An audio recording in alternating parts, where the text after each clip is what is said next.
সৈয়দ রিজওয়ানা হাসান চুনারুঘাটের বিখ্যাত শহীদ পরিবারের কন্যা।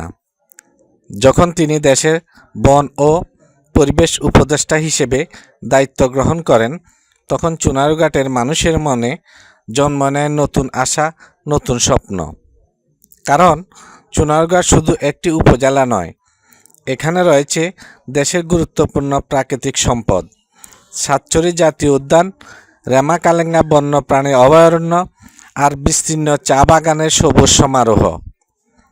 এই বন ও পাহাড় ঘেরা অঞ্চলে শুধু সৌন্দর্যের প্রতীক নয়, এগুলি হাজারো মানুষের জীবিকা, পর্যটনের সম্ভাবনা এবং আগামী প্রজন্মের জন্য এক অমূল্য পরিবেশগত উত্তরাধিকার।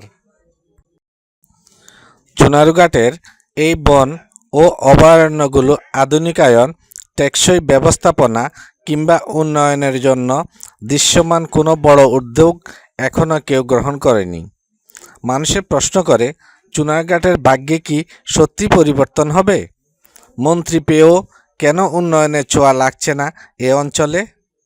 চুনারুঘাটের মানুষ আজ একটাই দাবি, সৈয়দ রেজওয়ানা হাসানের কাছে বিনীত আহ্বান, আপনার পিতৃপুরুষের সম্মান, এই মাটির প্রতি ভালোবাসা আর ভবিষ্যৎ প্রজন্মের কথা ভেবে এই বন ও অভয়ারণ্যগুলোর জন্য আধুনিক, টেকসই এবং পরিবেশ বান্ধব পর্যটন ব্যবস্থা নিশ্চিত করুন।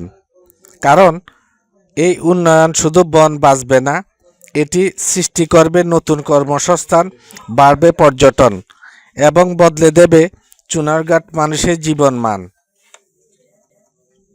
চুনারুঘাট আজও আশায় আছে, সবুজের এই ভূমি একদিন উন্নয়নের আলোয় দৃষ্টান্ত হয়ে উঠবে, পরিবেশের আলো।